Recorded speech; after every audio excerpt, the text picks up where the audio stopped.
Hello, kamusta po? Yun, Manila serye tayo ngayon, guys. Nandito tayo ngayon sa Tondo.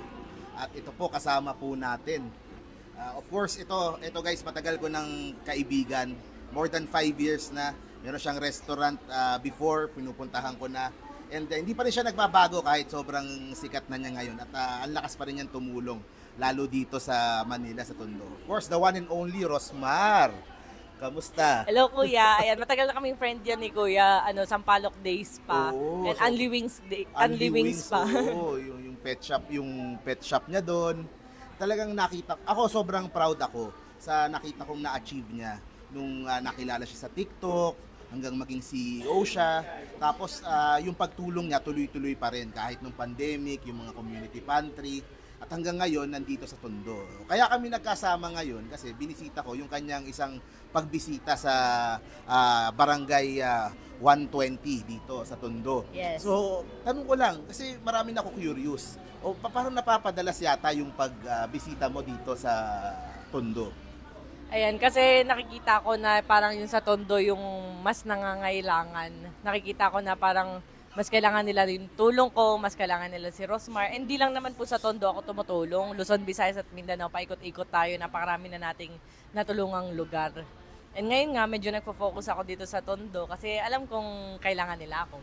Oo nga, sa totoo lang, syempre marami tayong mga kababayan dito na kailangan din talaga ng tulong, kailangan ng medyo hirap sa pang-araw-araw nila.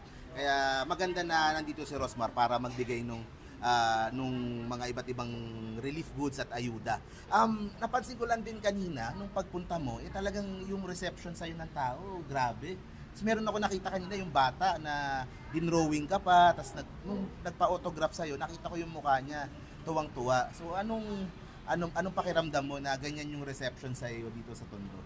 Sa totoo lang, ng mga first lapag sa Tondo na charity, ang namin noon, 3,000 to 5,000 packs. Kumbaga mas kagulo talaga, mas maingay, mas kagulo, mas masaya. Kaso nga lang, syempre, pag namimigay ako, nagkakaipitan na kawawa yung mga matatanda, mga senior. Kaya ngayon, nililimit namin sa 300, 200, 500 packs, ganun.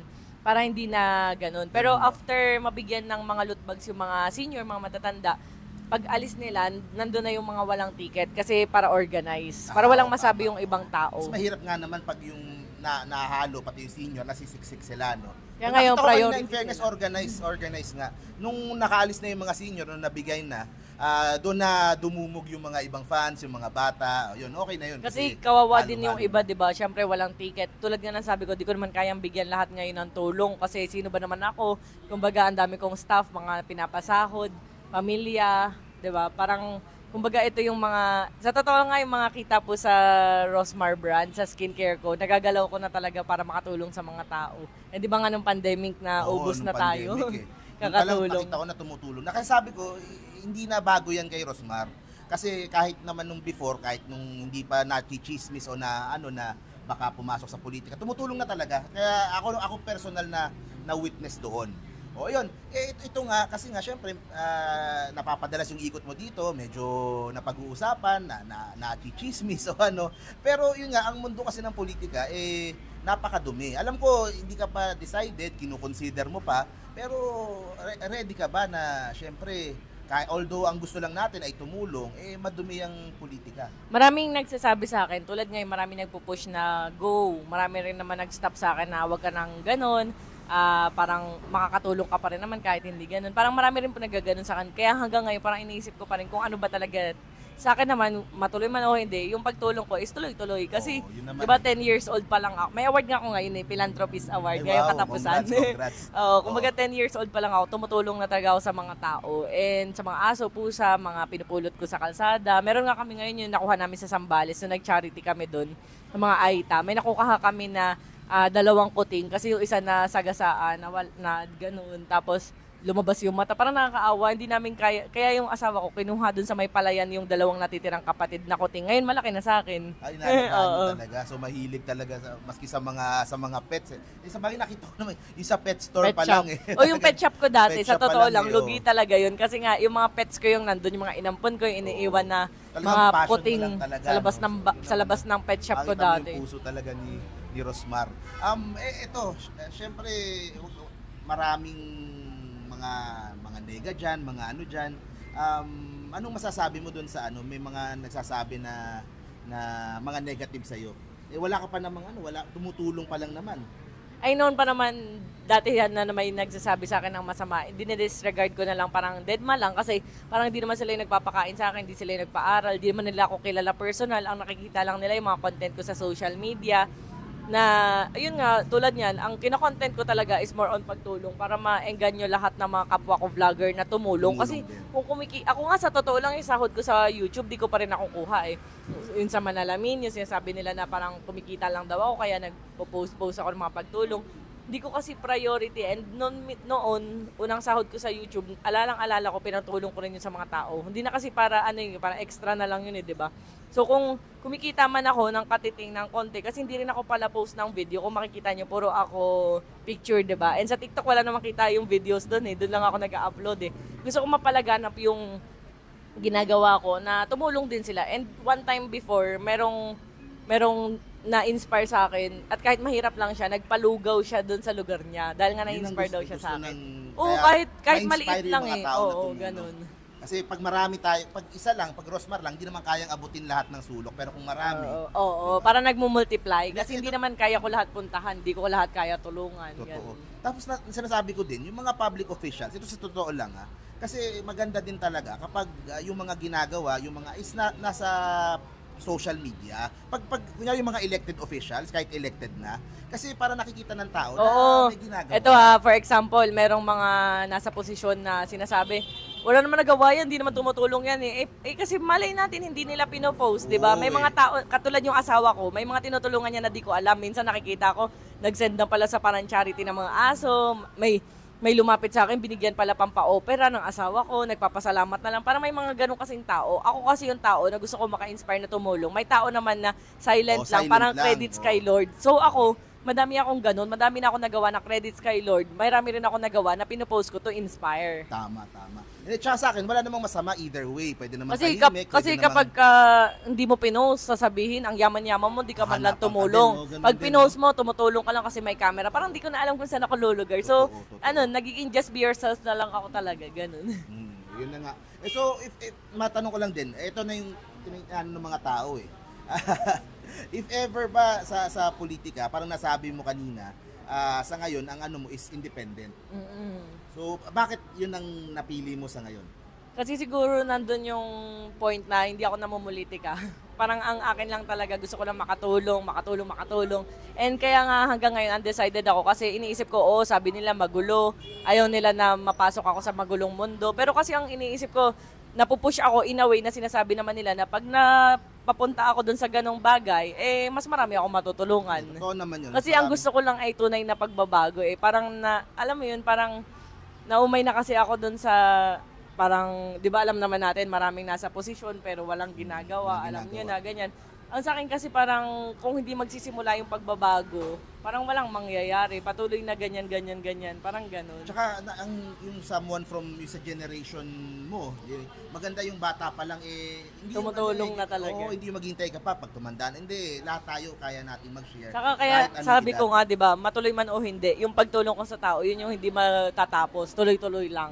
Yun talaga. Last na lang, sige, tama na yung sa politika. Yung meron kang niluluto na bago. Yun, Our Mansion House. Sa Our Mansion House. Ano ba yun? Ano ba ito? Ayun, so ngayon ko lang sinabi, nung pumunta ka, sa totoo, di ko pa ina-announce na kalahating milyon yung premyo ng magiging grand prize winner. Wow, so exciting. ito pa, isa pa hindi ko to ginawa para lang magpa-fame, sumakay sa ride, parang ganyan. Ginawa ko to kasi gusto ko hubugin yung magiging endorsers. Yun kasi yung tawag sa papasok sa Our Mansion House. Gusto ko sila maging endorser kasi doon lang ako nagsimula from nothing na nag-endorse lang ng kung ano-anong brand, na pinapalakas ko yung kung ano-anong brand. Ngayon CEO na ako, nakapagpundar ng mga bahay, sasakyan, nakakatulong sa mga tao. Yun lang naman yung gusto ko, parang turuan sila kung paano ba. Kasi alam mo, pag sila napasikat ko, may reach naman tayo sa TikTok, di ba, 22 million followers, sa FB 4.7 million follower. So meron akong reach kaya ko silang tulungan, alam ko. Bigyan mo sila ng platform, no? Bibigyan ko sila ng platform na sarili nila, na kumbaga bibigyan ko sila ng chance. Kasi eto na ako parang ibu-boost ko na lang sila, ipupush ko na lang sila. Parang pay it forward. Imagine mo yung lahat ng papasok doon, for example, 12 to 15 packs. Ngayon inaayos pa namin yung mga rules, mechanics. Imagine mo na lang yung matutulungan kong sabi natin 12 or 15 na yun, mababago ko yung buhay nila. Tapos, bukod pa doon, hindi lang sa mababago ko yung buhay nila, pag nabago ko yung buhay nila, pwede silang mag-multiply and magbago rin ang buhay ng iba. So, mas ang ganda ng epekto, talagang very, very positive yung effect. Gusto ko lang silang tulungan na marunong kasi online selling na ang kitaan ngayon Kung tuturuan mo sila maging magaling na endorser, at the same time, online seller, endorser. CEO din, future CEO yes, and din, yung pinaka magiging top doon, tutulungan ko magkaroon ng sariling brand. Oh, wow. Kasi ngayon hindi na lang po meron ka na sariling negosyo. Yes, hindi na lang kasi skincare ngayon ang pinapasok ko CEO na rin ako ng clothing line. Marami na rin. Tapos ngayon may parating ako mga nipple pasties, mga nipple tape, ganyan. Iba-iba na yung mga inaano ko ngayon. And from there, kaya ko silang turuan, suportahan na kung ano bang gusto mong ibenta, ano bang gusto mong business, gusto mo ba mga bike, pwede nating parating yan. Kumbaga, may tumutulong sa akin na magbigay ng idea kung paano umorder sa mga lugar-lugar, paano paratingin. Ngayon, syempre hindi ako madamot na tao. Sabi ko nga, ako ay isang tao na nagsusupport sa other business din, other CEO, support. Kasi hindi ako yung parang narcissist na focus lang sa sarili. Ako lang dapat. Alam mo yung may marami akong brand na pinopromote ng libre. Kahit kalaban ko pa na may ganito rin siya, may ganito rin ako. Pinopromote ko kasi naniniwala ako sa kapasidad ko bilang tao na alam ko na parehas man tayo na tinitinda. Sa palengke nga, tabi-tabi ang prutas, gulay. Ba't di sila nag-aaway-aaway, di ba? Mas maganda kasi yung gano'n, parang tulungan tumaas. So ako nga dito sa Our Mansion House, hubugin ko sila maging endorser, CEO. Na kahit sabihin natin na, soon maging parang kalaban ko, okay lang. Kasi kung nakapagbago ako ng buhay ng iba, di ba? Kumbaga sobra-sobra na yung blessings ni Lord sa'yo, no?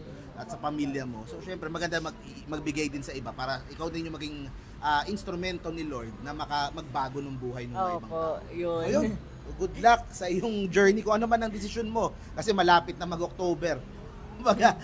Magkakaalaman na kung ano ba talaga. Sana i-guide ka ni Lord kung ano yung maging desisyon mo. Kung ano naman yung ibigay sa akin ni Lord, kung i-push niya man ako o hindi, bigyan niya ako ng sign, bahala na.